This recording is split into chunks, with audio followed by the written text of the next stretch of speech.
पंच और उसकी मुलायम खिलौना माँ, प्रेम और आशा की एक कहानी।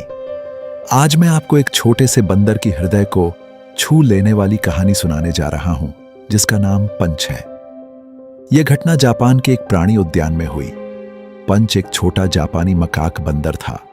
वह लगभग 7 महीने का था, लेकिन उसके साथ एक बहुत दुखद घटना घटी। जन्म के तुरंत बाद ही उसकी मां ने उसे अपनाने से इनकार कर दिया। न उसने उसे गोद में लिया, न उसे अपने से लगाया, न उसकी देखभाल की। छोटे बंदर अपनी मां पर पूर्ण रूप से निर्भर होते हैं। वे उनसे लिपट कर रहते हैं, उन्हें आलिंगन करते हैं और उनके साथ सोते हैं। मां उन्हें ऊष्मा, सुरक्षा और स्नेह प्रदान करती है। लेकिन छोटा पंच अकेला रह गया। उसे इनमें से कुछ भी प्राप्त नहीं हुआ।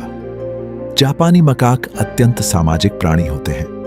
वे बड़े परिवार की भांति साथ रहते हैं, एक दूसरे की सफाई करते हैं, साथ खेलते हैं और एक दूसरे की रक्षा करते हैं। लेकिन पंच के पास कोई नहीं था।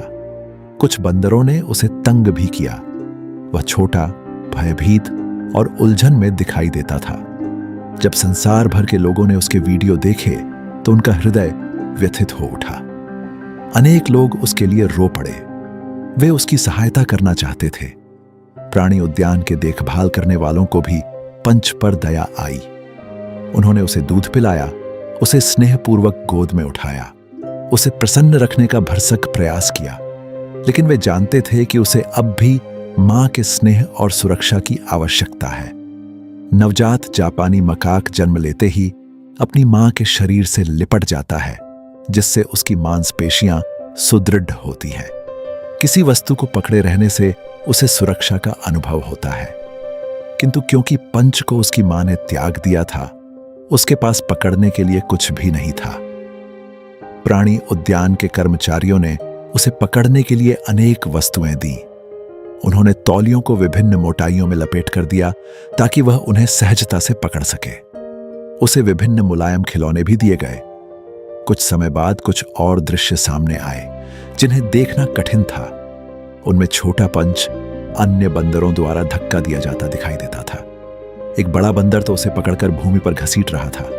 पंच एक तीखी छोटी चीख निकालता जो भय और उलझन से भरी होती थी। वह अपने छोटे हाथों से स्वयं को छुड़ाने का प्रयास करता। उसकी प्रत्येक हरकत घबराहट और विवशता से भरी होती। एक क्षण के लिए वह पूर्णतः असहाय प्रतीत होता। लेकिन तभी कुछ विशेष घटित हुआ। उसे एक मुलायम खिलौना दिया गया। जैसे ही वह स्वयं को छुड़ाता, वह इधर उधर नहीं भागता। वह सीधे अपने खिलौने की ओर दौड़ता, मानो उसका हृदय पहले से जानता हो कि सुरक्षा वहीं है। वह एक मुलायम बंदर का खिलौना था। लोगों ने स्नेह से उसका नाम रखा, ओरामा। और फिर कुछ अद्भुत हुआ। पंच ने उस खिलौने को कसकर आलिंगन कर लिया। वह उसे हर स्थान पर अपने साथ ले जाने लगा।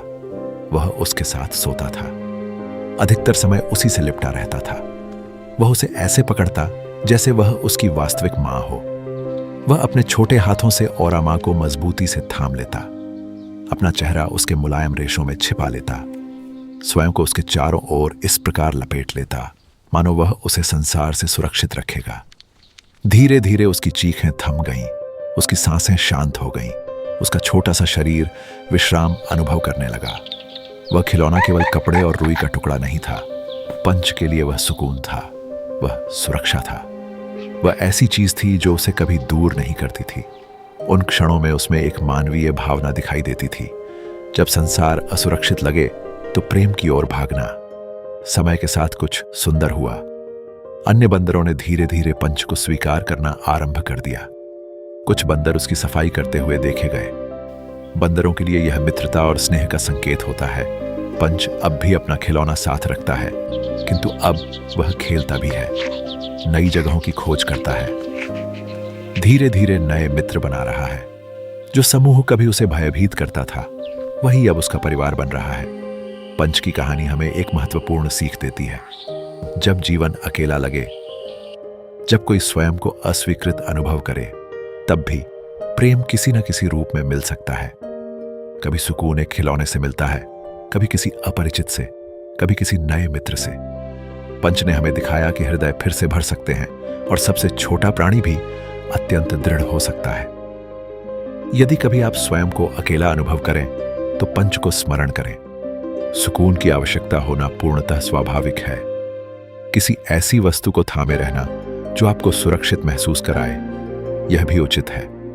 और सदैव याद रखें, प्रेम अपना मार्ग स्वयं खोज लेता है।